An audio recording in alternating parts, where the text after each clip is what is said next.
చదువుకున్నాడు. పరిశుద్ధ గ్రంథంలో నుంచి ఇరిమియా గ్రంథము 24:6. తెలివిలరా పరిశుద్ధాత్మ దేవుడు ఈ సంవత్సరంలో మనకి ఇచ్చినటువంటి వాగ్దానం, వారిని కట్టెదను కడతాను చెప్పి దేవుడు వాగ్దానం ఇచ్చాడు. దేవుడి వాక్యం ఏమంటుంది?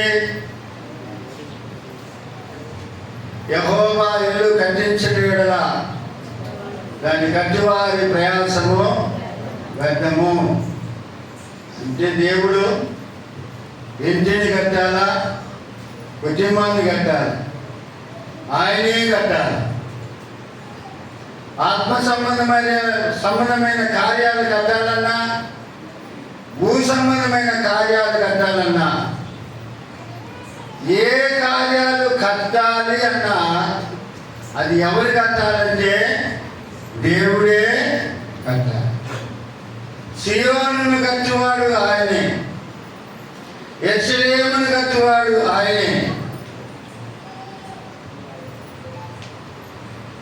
అదే సమయంలో దేవుడేరా మన జీవితాలను కట్టువాడు ఆయనే. అందుకని ఎబ్రీ గ్రంథకర్త అంటాడు, ఏమంటాడు? ప్రతి ఇల్లు ఎవడైనా ఒకరి చేత కట్టబడింది, సమస్తమును కట్టువాడు దేవుడు అని చెప్పి వాక్యం బోధిస్తుంది. సమస్తాన్ని కట్టువాడు, మన కుటుంబ వ్యవస్థను కట్టువాడు ఆయనే, మన జీవితాలను కట్టువాడు ఆయనే. మన వస్తున్నటువంటి పోరాటాలను తొలగించి, మన శ్రమను తొలగించి, మనకు వస్తున్న ఇబ్బందులను తొలగించి, మనల్ని సరైన రీతిలో మన కుటుంబ వ్యవస్థను కట్టువాడు ఆయనే. హల్లెలూయా, హల్లెలూయా. ఆ దేవుడు చెప్పుచున్న మాట ఏమిటంటే, వారిని నేను కట్టెదను. హల్లెలూయా, హల్లెలూయా. పరిశుద్ధాత్మ దేవుడు చెప్పుచున్న మాట ఏమిటంటే, వారిని కట్టెదను, మీరు కట్టబడుదురుగాక. మీ కుటుంబ వ్యవస్థ కట్టబడునుగాక. మీ ఆర్థికపరమైన ఇబ్బందులు తొలగించి, మీ ఆర్థికపరమైన స్థామతిని ప్రభు కట్టునుగాక. అప్పుల సమస్యలు తొలగించి, మీ కుటుంబ వ్యవస్థను ఆయన కట్టునుగాక, ఇల్లు కట్టునుగాక. అంటే సలహాలు తీసుకొని కట్టుకోలేని పరిస్థితిలో ఉన్నటువంటి వారిని మీరు ఇల్లు కట్టుకుందురుగాక. ఎక్కడలే అంటారా? ఎక్కడలే ఆయన ఏదో నోటిపించి చెప్పుకొని పడుతున్నారు అని మీరు అనుకోవచ్చు. కానీ అయితే దేవునికి సమస్తము సాధ్యము, దేవునికి అసాధ్యమైన కార్యమంటూ ఏమీ లేదు ప్రియులారా. హల్లెలూయా. మీరు ఎదురు చూడని సహాయము దేవుడు అందించునుగాక.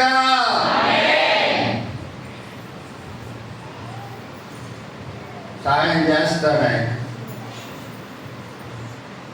మేలు చేస్తాడు. మేలు కలిగినట్లుగా మీ మీద దృష్టి ఉంచి ఆయన మీ జీవితాలను కట్టిస్తాడు. ఆమేన్. మీ కుటుంబ వ్యవస్థను కడతాడు, మీ పిల్లల చదువులను కట్టునుగాక.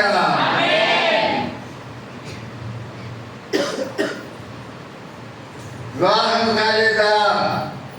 మంచి సంబంధాలను దేవుడు కుదిరించి మీ పిల్లల జీవితాలను ఆయన కట్టునుగాక. వారిని కూడా కుటుంబ వ్యవస్థలో వారిని ఆయన కట్టునుగాక.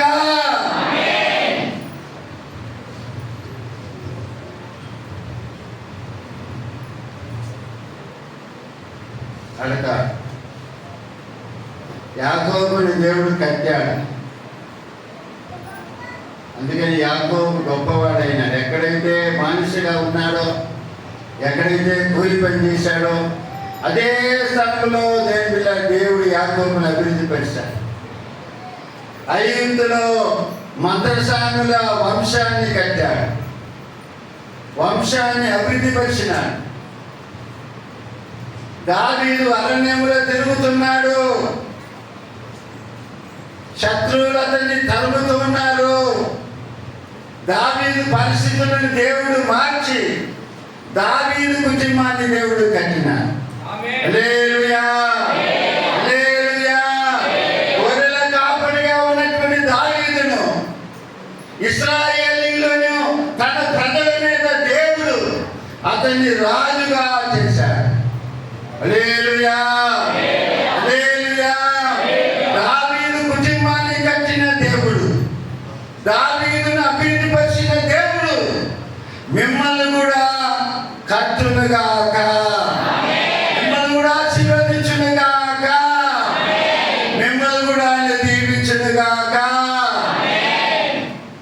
అవును ప్రేమిక దేవుని పిల్లారా, ఆయన మనల్ని దీవించే దేవుడు, మనల్ని ఆశీర్వదించే దేవుడు, ఆయన మనకు మేలు కలిగజేసే దేవుడు అన్న సంగతిని మనం గుర్తుపెట్టుకోవాలి. చూడండి, ద్వితీయోపదేశ కాలంలో ఒక మాట కూడా అక్కడ పరిశుద్ధాత్మ దేవుడు చెప్తాడు. చూడండి, ద్వితీయోపదేశ కాలం 25 వచ్చాయి 11వ వాక్యం చదవండి. మరియు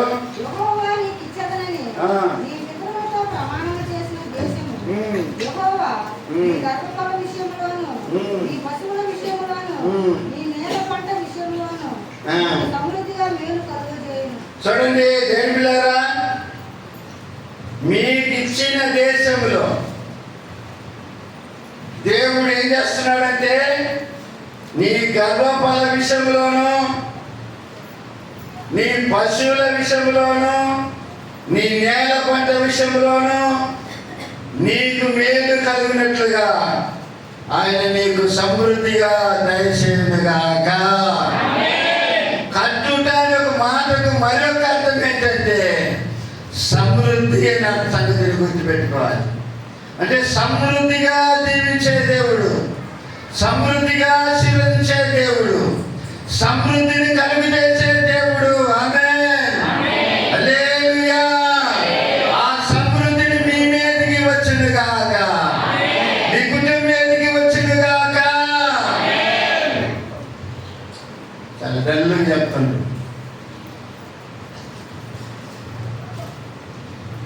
చూడండి మరొక మాట, 30వ అధ్యాయం ద్వితీయోపదేశ కాండం 30వ అధ్యాయము 5వ వాక్యం చదవండి. 35 స్వాధీనపరిచిన దేశంలో నిన్ను చేరుస్తాడు, నీవు దాన్ని స్వాధీనపరుచుకుందు. ఆయన నీకు మేలు చేసి నీ పితరుల కంటే నిన్ను విస్తరింపచేయును. హల్లెలూయా. నీకు మేలు కలిగినట్లుగా నీ పితరుల కంటే నిన్ను విస్తరింపచేయునుగాక. హల్లెలూయా, హల్లెలూయా. చూడండి దేవుని మరొక వాక్యం 9వ వాక్యం అందులోనే, నీ దేవుడైన యెహోవా నీ చేతి పనులన్నీ విషయంలో, నీ గర్భఫల విషయంలోనూ, నీ పశువుల విషయంలోనూ, నీ భూమి పంట విషయంలోనూ నీకు మేలు కలిగినట్లుగా. హల్లెలూయా. నీ సమస్త విషయంలో నీకు మేలు కలిగేటట్లుగా నిన్ను వర్ధిల్లప చేయునుగాక. హల్లెలూయా. ధైర్యంగా చెప్పండి, పక్కన దగ్గర భయపడగాకు. ఈ సంవత్సరం నీకు మేలే, నీకు దేవుడు సమృద్ధిగా దేవుడు నిన్ను దీవించునుగాక. చాలా కొడుకు చెప్పానట, దేవుడు నీకు సమృద్ధి అయినా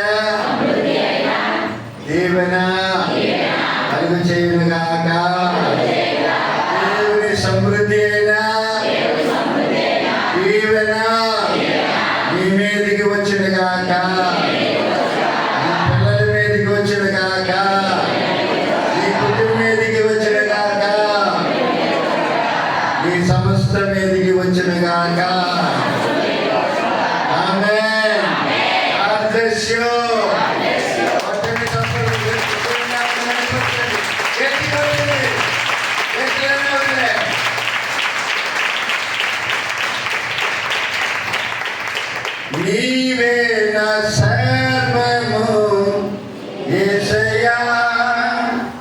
నీకే నా సమస్తము యేసయ్యా, నీవే నా సర్వము యేసయ్యా, నీకే నా సమస్తము యేసయ్యా, నీకే ఆరాధన, నీకే ఆరాధన.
మంచి వాగ్దానం దేవుడికి ఇచ్చాడు.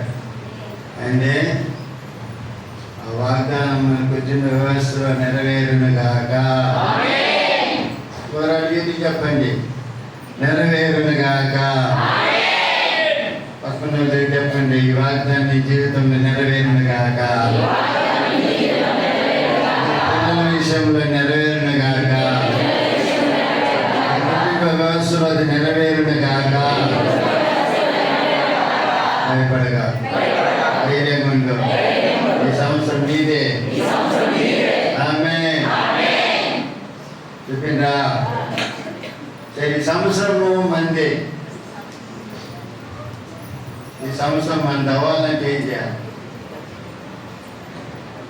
ఈ వాగ్దానం మన జీవితంలో నెరవేరాలంటే ఏం చేయాలి? ఊరిపెట్టి సరిపోద్దా? చెప్పండి, ఊరిపెట్టి సరిపోద్దా? దేవుని వాగ్దానం అంతా కొన్ని షరతులతో కూడిన పని. షరతులు నా వైపు నువ్వు చూస్తే నీ వైపు చూస్తాను అంతే. జకర్యా 1:3 చదవండి. జకర్యా 1:3.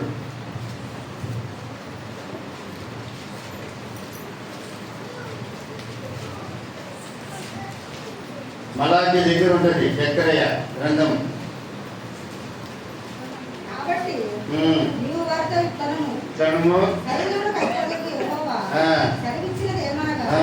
మీరు నా తట్టు తిరిగిన ఎడల నేను మీ తట్టు తిరుగుదునని సైన్యములకు అధిపతికి యెహోవా సెలవిస్తున్నాడు.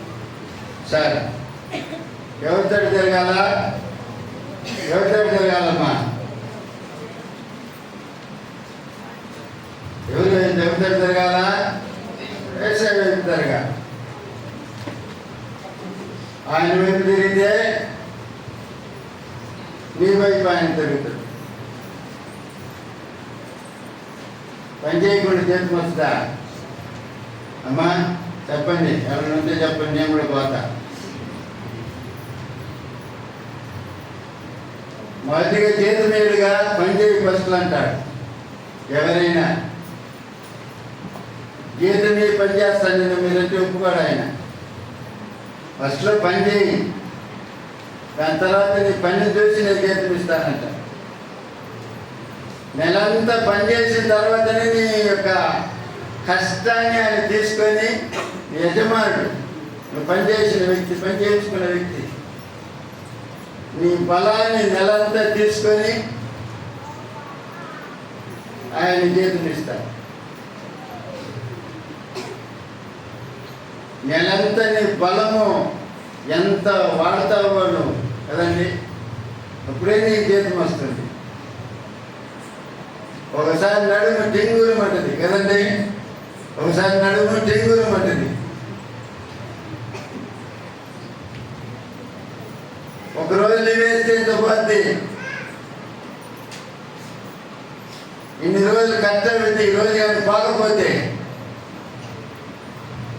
అని ఆలోచన వచ్చినప్పుడు ఖచ్చితంగా పోలేని పరిస్థితి వచ్చినా కూడా పోయి కనపడతాం. ఎందుకంటే జీతం కట్ అయిపోయింది. అప్పుడు పని చేయకుండా జీతం రాదు. దేవుని వాగ్దానం కూడా అంతే. దేవుని మాట వినకుండా ఈ వాగ్దానం మన జీవితంలో నెరవేరాలంటే పొరపాటు కూడా నెరవేరదు. ఈ సమస్యను నీకు దానముగా దేవుడు ఇచ్చాడు. నువ్వు మంచోడు అని దేవుడు అయినా నీకు, నీ మంచితనం చూసి దేవుడే లేదు. దేవుడు దానముగా మనకు ఒక సంవత్సరాన్ని ఇచ్చాడు.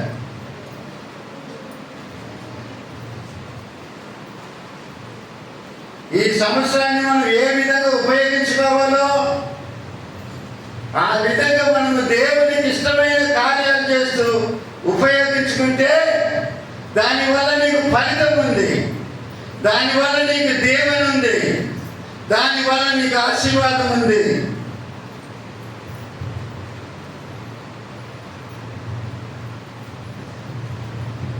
సంవత్సరం నీ పొరపాటు చేసావో ఆ పొరపాటుని క్షమించి దేవుడు ఒక నూతన సంవత్సరంలోకి అడుగు పెట్టడానికి కృప చూపించాడు. శ్రేష్టమైన మంచి ఆహారం నీకు ఇచ్చాడు. దాన్ని అనుభవించి ఒక నూతన సంవత్సరంలో అడుగుపెట్టున్నాడు. మంచి బలం ఇచ్చాడు. ఆయన బలం ఇచ్చాడు.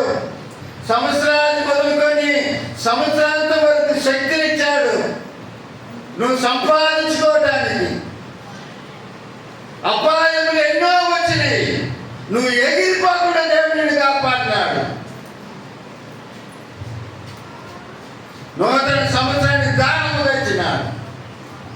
ఈ సంవత్సరాన్ని నువ్వు ఏ విధంగా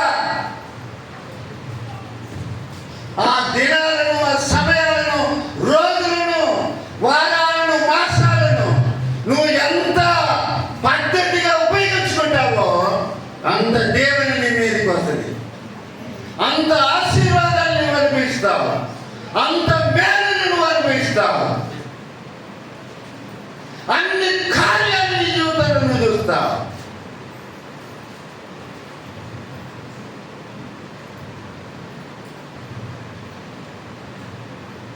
అండి అప్పుడు దేవుడిలాగా దేవుని కార్యాలు మన జీవితంలో మనము చూడాలంటే దేవుడిలో ఒకటి మనం అనుభవించలేకపోతున్నాం, పొందలేకపోతున్నాం.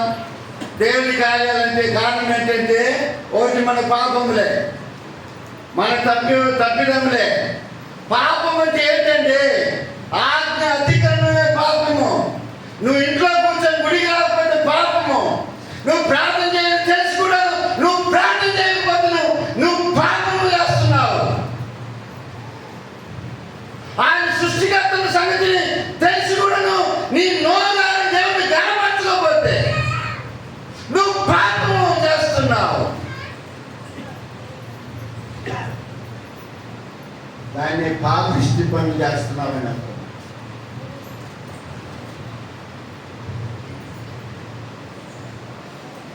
హల్లెలూయా, హల్లెలూయా, హల్లెలూయా.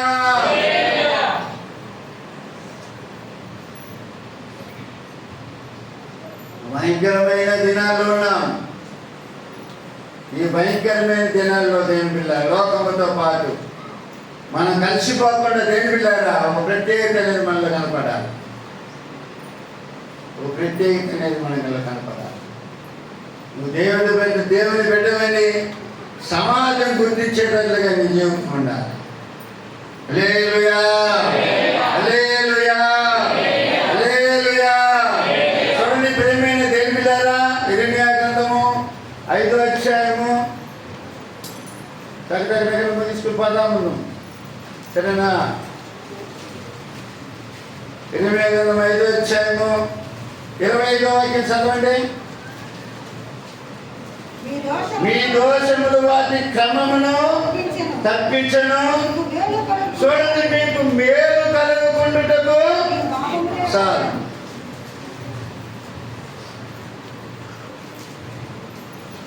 మీ దోషములు వాటి క్రమమును తప్పించింది. మీకు మేలు కలుగుకుంటుటకు మీ పాపములే కారణం.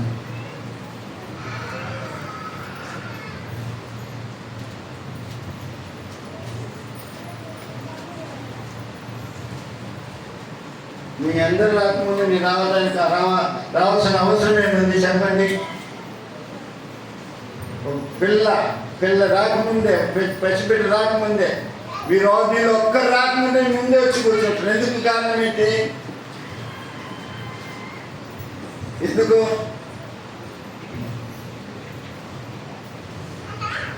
పడవల్లో 6:45 బస్సులు 6:45 పైన వస్తారు. 6 గంటలు ఆడుంట. ఎందుకు?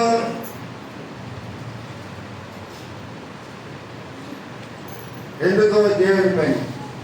6 గంటలు ప్రార్థన అంటే 6 గంటలకు దేవుడు ఉంటాడు. ఆడ 9 నెలలు ప్రార్థన అంటే 9 నెలలు దేవుడు ముందే వచ్చి ఉంటాడు. మీకు దేవుడు వచ్చిన తర్వాత మీరు వస్తున్నారు. దేవుని కంటే గొప్పలా మీరు.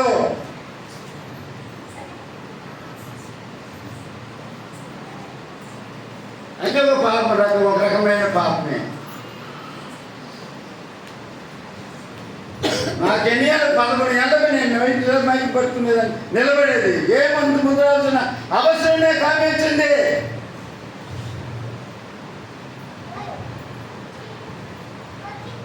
కొన్ని సంఘాలు అయితే పాడి పాడి పాడి అలసిపోయిన తర్వాత అప్పుడు వస్తాడు ఆయన లోపలికి.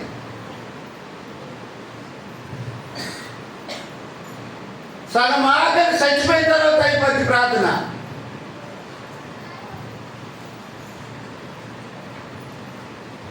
ఏంటి ఒక డ్యూటీ లాగా చేస్తాను. హల్లెలూయా హల్లెలూయా. ఏళ్ళు పెడుతున్నా ముందే వచ్చి ఫింగర్ పెడుతున్నా. అతని సంస్థ ఇచ్చినామంటే ఒక తీర్మానంలోనికి రావాలా. దేవుని విషయంలో నమ్మకం ఉంటాను, పద్ధతిగా ప్రార్థనకు వస్తాను.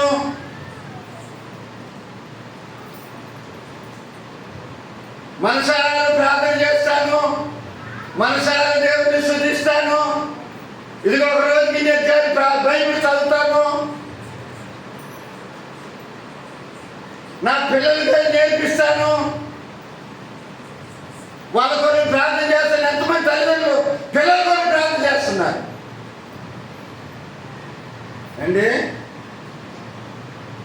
వాళ్ళ ఆశీర్వాదం కొరకు ప్రార్థన చేస్తున్నారా? ఏదో ఒకటి అడిగితే ఏదో ఒకటి జరిగితే ఏడాది మాత్రం చేత అవుతుంది. నేను వెళ్ళారా, ఇవన్నీ కూడా దోషములుగా ఎంచబడుతుంది.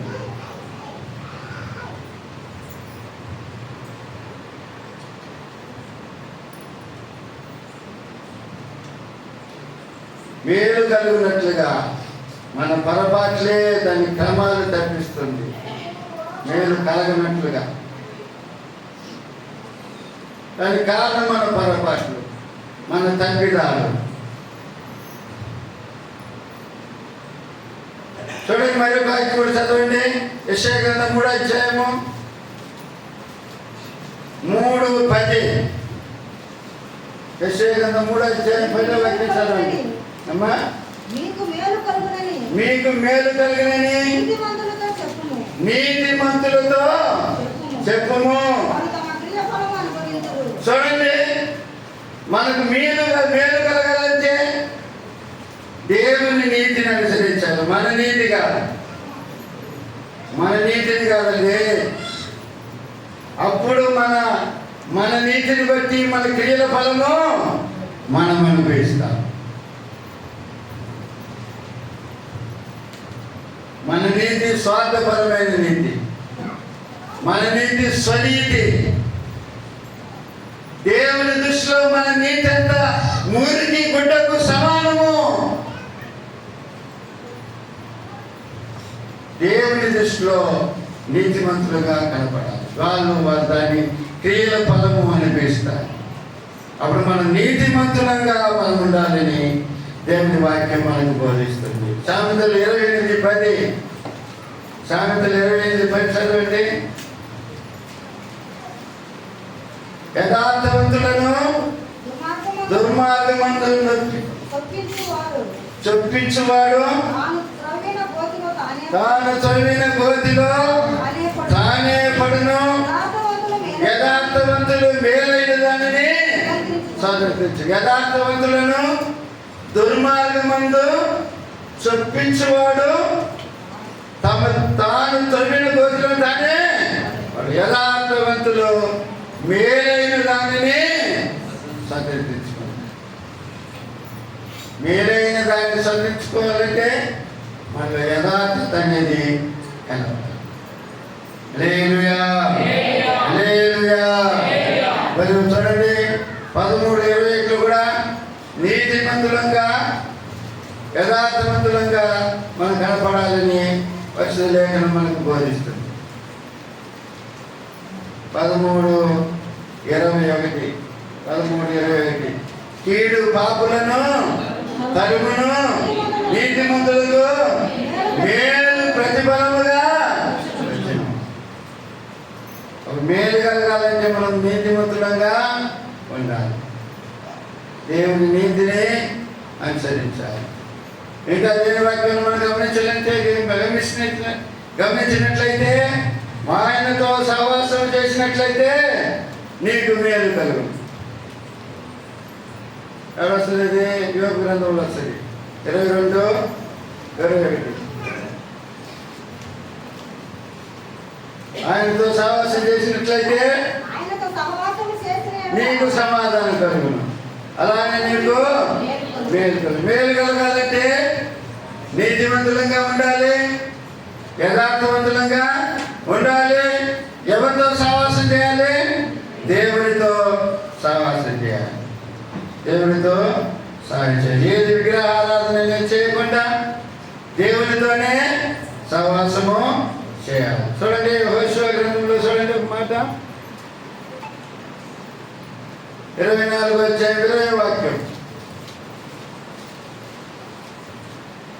మీరు యెహోవాను విసర్జించి అన్ని దేవతలను సేవించిన యెడల ఆయన మీకు మేలు చేయువాడైనను మనసు తిప్పుకొని మీకు కీడు చేసి మిమ్మును క్షీణింపు చేయనగా. చూడండి, మీరు యెహోవాను విసర్జించి దేవతలు కానీ సేవించినట్లయితే ఆయన మేలు చేసేవాడైనను కూడా ఏం చేస్తాడు? మనసు మార్చుకొని కీడు చేస్తాడంట. మన వాళ్ళకి బాగా పరిచయమైనది ఒకటి ఏంటంటే యేసయ్య క్షమించేవాడు, ఎన్ని చేసినా క్షమించేవాడు,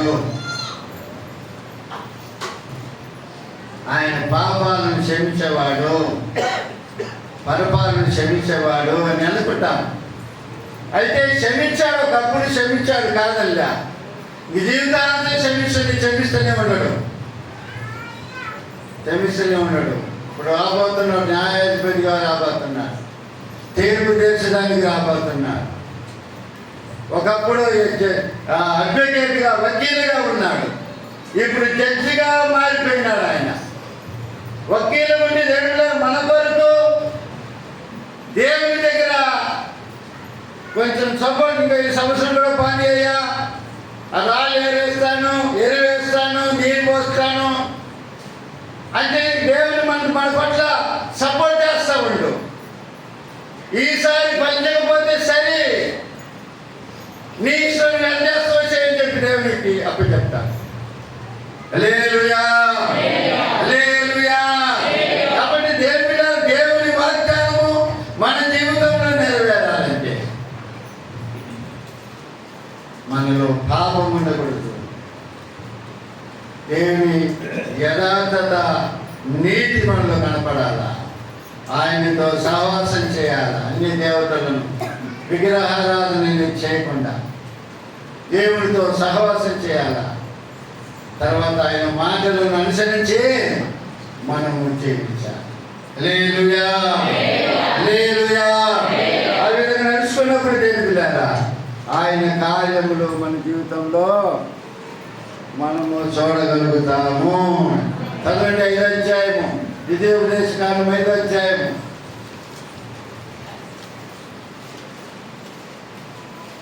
33వ వాక్యం. కాబట్టి మీరు కుడికే గాని ఎడమకే గాని తిరుగక మీ దేవుడైన యెహోవా ఆజ్ఞాపించినట్లు చేయుటకు జాగ్రత్త పడాలి. మీరు స్వాధీనపరచుకునే దేశంలో మీరు జీవించచ్చు మేలు కలిగి దీర్ఘాయుష్మంతులగినట్లు మీ దేవుడైన యెహోవాకు మీకు ఆజ్ఞాపించిన మార్గములన్నింటిలో నడుచుకోవాలి. హల్లెలూయా, హల్లెలూయా. మీకు మేలు కలిగినట్లుగా దేవునిలారా మీకు దీర్ఘాయుష్మంతులు ఉన్నట్లుగా మీరు కుడికే కానీ ఎడమకే కానీ తిరగకుండా దేవుడు మీకు ఆజ్ఞాపించినట్లుగా అది చేయడానికి మీరేం చేయాలా? జాగ్రత్త పడాలని దేవుడి వాక్యం మనకు బోధిస్తుంది. 6వ అధ్యాయం 3వ వాక్యం చదవండి. కాబట్టి నీతో చెప్పిన ప్రకారము పాలు తేనె ప్రవచించిన దేశంలో మేలు కలిగి బహుగా అభివృద్ధి పొందినట్లు మేలు కలిగి బహుగా అభివృద్ధి పొందినట్లు వాటిని అనుసరించే నడుచుకోవాలి. హల్లెలూయా, హల్లెలూయా.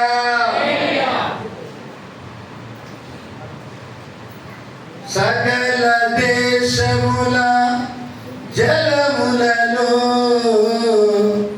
నీ స్వకీయ సామర్థ్యమై, సకల దేశముల జలములలో నీ స్వకీయ సామర్థ్యమై, నీ మాటలను నీ వందనము, నీ మాటలను నీ వందనము నిత్యము ధ్యానించి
మాటలను అనుసరించి కుడి కానీ ఎడం కానీ జరగకుండా ఉన్నట్లయితే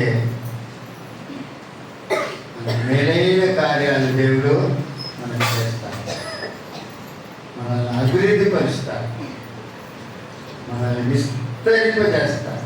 హల్లెలూయా, హల్లెలూయా. మనల్ని ఆశీర్వదిస్తాడు, ఆయన ఆశీర్వాదాలతో నింపుతాడు.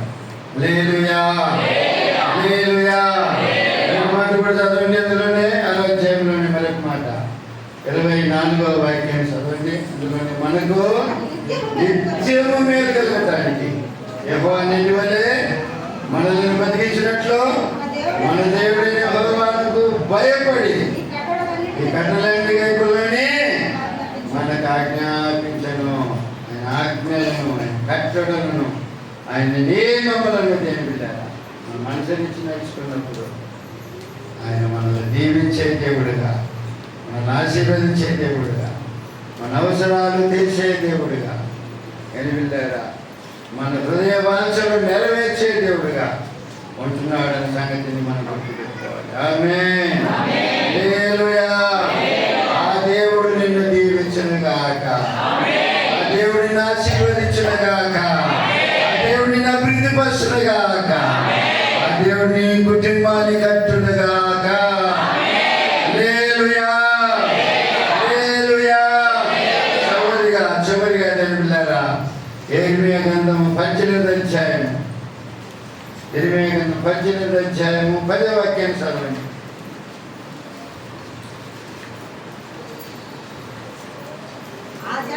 ఆ జనము నా మాట వినకుండా నా దృష్టికి కీడు చేసినట్లయితే దానికి చేయదలిచిన మేలును గురించి నేను సంతాపపడతాను. ఇక్కడ చూడండి, చివరికి చెప్తున్న యేసయ్య చెప్తున్న మాట, ఆయన ఆ జనము నా మాట వినకుండా నా దృష్టికి కీడు చేసినట్లయితే దానికి చేయదలిచిన మేలును గురించి ఆలోచన చేస్తాను. హల్లెలూయా, హల్లెలూయా.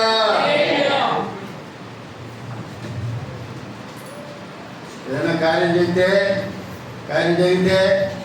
అని మీరు ఏమంటారు, సరే అప్పుడు బాగా పోగా இப்பெல்லாம் ஒன்றும் பேச முடியாது, அது நான் கழிச்சு வாங்க ஆனால் ஏண்டே என்ன கழிச்சு வாங்க அப்புறம் பார்க்கலாம், அப்புறம் யோசிக்கிறேன் எஜமான என்ன மாட்டேன், அப்புறம் யோசிக்கிறேன் 10 நாள் அங்கே இருக்க சொல்லு, அங்கே எனக்கு அர்த்தமாயிடுது, அப்படியே அங்கே இருக்க சொல்லு, பார்க்கலாம் அப்புறம் பார்க்கலாம்.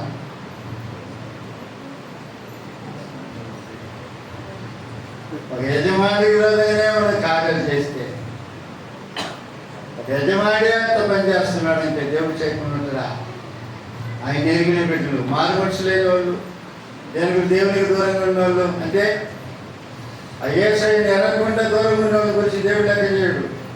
గుడికి వస్తా, వాక్యం ఎంత నీ ఇష్టానుసారమైన జీవితం జీవిస్తే దేవుడు ఒప్పుకోడు. హల్లెలూయా. నా మాట వినకుండా వారం ఎంతనే వచ్చేవి,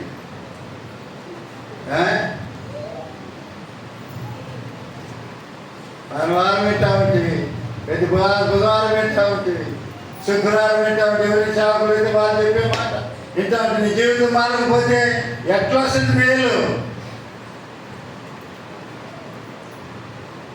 ఏంటి ఎట్లా వస్తుంది మేలు?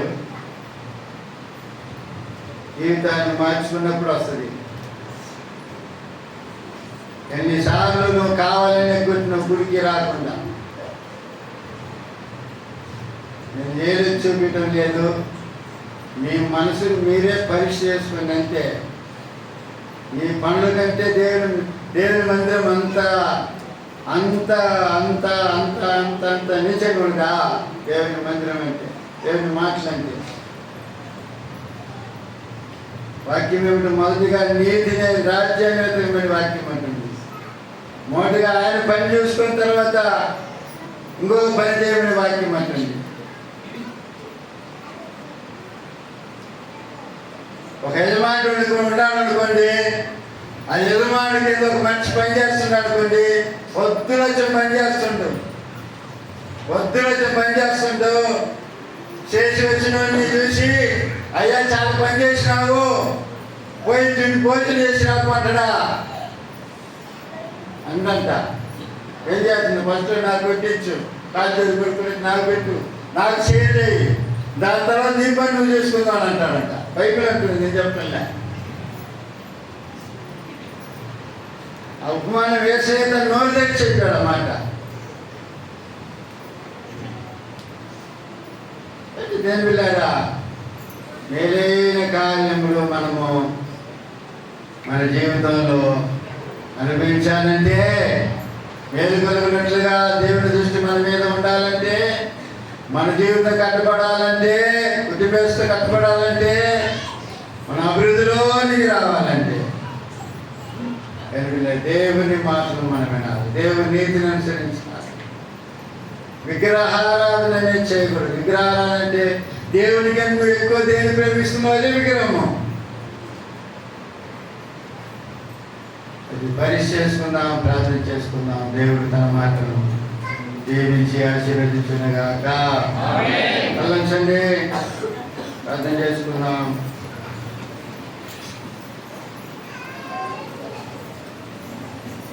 పరిశుద్ధాత్మ దేవుని మాట్లాడిన ప్రతి మాటను పెట్టి ఒకసారి పరీక్ష చేసుకుందాం. మంచి వాగ్దానం ఇచ్చాడు. వాగ్దానాన్ని మన జీవితంలో అనుభవించాలంటే మనము దేవునికి విరోధంగా పాపము చేయకూడదు. పాపములకు ఆజ్ఞ అతిక్రమమే పాపము. ప్రార్థన చేయకుండా పోవటమే పాపము. ఏ పనికి పోకుండా ఇంట్లో ఉండి గుడికి రాకుండా పోవటమే పాపము. పని అంటే పనికి పో, వాక్యం అంటుంది పనికి పొమ్మని. అధికారులు లోపల పని వాక్యం అంటుంది. దేవుని అనుసరించకుండా దేవుని నీతిని అనుసరించాలి, దేవుడి వాక్యం బోధిస్తుంది. దేవునితో సహవాసం చేయాలి, దేవుడి వాక్యం బోధిస్తుంది. ఆయన ఆజ్ఞలను, ఆయన కట్టడలను, ఆయన నియమములను అనుసరించి జీవించాలని దేవుడి వాక్యం బోధిస్తుంది. ఆ విధంగా జీవించినట్లయితే నీకు మేలు కలుగునట్లుగా నీ మీద ఆయన తన దృష్టిని ఉంచి ఆయన నిన్ను కట్టునుగాక, నీ జీవితాలను కట్టునుగాక, నీ కుటుంబాలను కట్టునుగాక, నీ కుటుంబానికి సమాధానము, సంతోషము ఆయన కలుగు చేయనుగాక, నీ హృదయం నిండా నవ్వు కలుగు చేయనుగాక, నీ హృదయం నిండా సమాధానాన్ని నింపునుగాక. ఈ సంవత్సరంలో సంవత్సరాలు మొదలుకొని సంవత్సరాంతం వరకు తన